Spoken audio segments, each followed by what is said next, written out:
आज हमारे साथ हैं समय प्रेस संपादक के श्री पद्मधर त्रिपाठी के सुपुत्र कुशाग्र त्रिपाठी, जो अपनी शिक्षा दीक्षा भोपाल दिल्ली पब्लिक स्कूल में की है।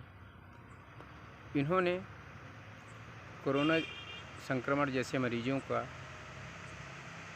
उपचार हेतु हमेशा मदद करना चाहते हैं और हमेशा मदद के लिए तत्पर हैं। आइए हम आप बात करते हैं कुशाग्र जी से।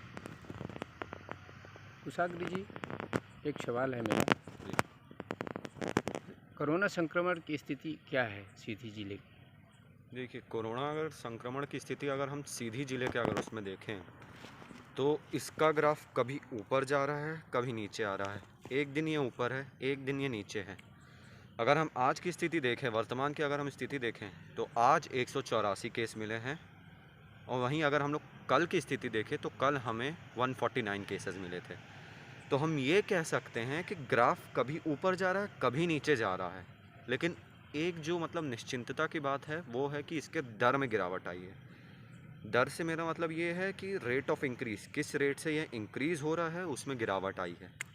तो अगर देखा जाए तो वर्तमान में स्थिति सीधी जिले की उतनी ठीक तो नहीं है, परंतु मुझे यहाँ के प्रशासन पे पूरा भरोसा है, हमारे कलेक्टर साहब पे, हमारे एसपी साहब पे, और जिस तरीके से वो इस मैटर में लुक इनटू कर रहे हैं उस तरीके से मुझे पूर्ण विश्वास है कि कोरोना में हम जल्दी ही रोकथाम कर पाएंगे।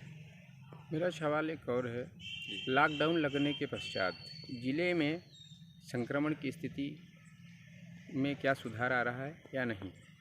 मनोज जी, ये आपने बहुत अच्छा सवाल पूछा है। इसका जवाब मैं लॉकडाउन के पहले से देना चाहूँगा। जो लॉकडाउन लगा है उसे लगाने में बहुत लेट किया गया है। अगर ये थोड़ा पहले लग जाता तो हो सकता था कि हम लोग कोरोना में रोकथाम पाते, लेकिन लॉकडाउन बहुत लेट लगा, उसकी वजह से कोरोना के केसेस बढ़ते ही जा रहे हैं सीधी जिला में।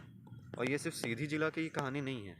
आप रीवा जिला ले लीजिए, आप सिंगरौली जिला ले लीजिए, आप सतना जिला ले लीजिए, आप विंध्य के जितने भी जिले हैं सब ले लीजिए, सबका यही हाल है। कुशाग्र जी,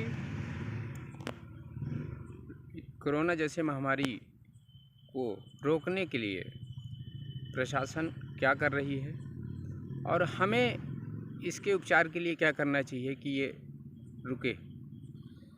जो ये आपने सवाल पूछा है मनोज जी, इसके लिए तो पहले मैं ये बताना चाहूँगा कि जो प्रशासन है हमारा, जिसमें एसपी साहब, एसडीएम साहब, कलेक्टर साहब हैं, मैं ये कहना चाहूँगा कि उन्हें डेली मीटिंग लेनी चाहिए। उन्हें 3 दिन के जगह उन्हें डेली मीटिंग लेनी चाहिए, और उन्हें कोरोना डेडिकेटेड एक सेल बनाना चाहिए सीधी में, जो कि अभी तक सीधी को नहीं मिला है। उन्हें एक कोरोना डेडिकेटेड वॉर रूम नहीं बनाया है। अगर वो कोविड वॉर रूम बना दें तो हमारे सीधी की स्थिति बहुत सुधर सकती है। वो ऐसे सुधर सकती है क्योंकि वहाँ पर सिर्फ कोविड पेशेंट्स के ही फ़ोन जाएंगे और हम लोग मतलब ईजिली सर्व कर सकते हैं उनको। तो मेरी कलेक्टर साहब से ये गुजारिश है कि आप जल्दी से जल्दी एक कोविड वॉर रूम प्रिपेयर करें। उसके बाद मैं एसपी साहब से मतलब मेरी एसपी साहब से ये गुजारिश है कि जो लॉकडाउन लगा है उसे आप संपूर्ण लॉकडाउन करें। मैं ये चाहता हूँ कि आप जो इन लोग को बाहर निकलने दे रहे हैं सीधी रहवासियों को, आप वो भी ना निकलने दें। होम डिलीवरी की सुविधा दीजिए। आप लोग के पास बल है, आप लोग के पास पूरी फोर्स है, आप लोग चाहें तो क्या नहीं कर सकते हैं, पर आप लोग की जो इनकैपेसिटी है उसकी वजह से सीधी में केसेस बढ़ते ही जा रहे हैं लगातार। सीधे वासियों को समय प्रेस के माध्यम से क्या संदेश देना चाह रहे हैं आप? जी, मैं ये संदेश देना चाहूँगा कि हम जल्दी कोरोना पे जीत पाएंगे, पर उसके लिए हर एक सीधी वासी को अपना ख्याल रखना होगा। मतलब घर से बाहर मत निकलिए, जब भी निकलिए मास्क पहन के निकलिए।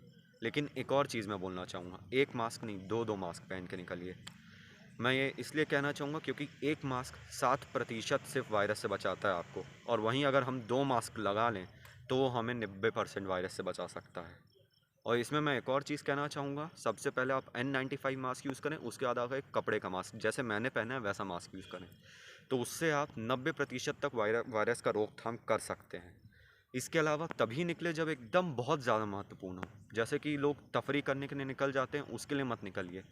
बाकी हम आपकी सेवा के लिए तत्पर यहाँ पर खड़े हैं हमेशा। धन्यवाद कुशाग्र त्रिपाठी जी। समय प्रेस के पत्रकार मनोज मिश्रा से आपने बात की और सीधी वासियों को एक जानकारी देने का प्रयास किया। अवगत करा रहे हैं। आप समाज सेवा पे दौड़ रहे हैं, इसके लिए बहुत बहुत धन्यवाद आपको। Thank you.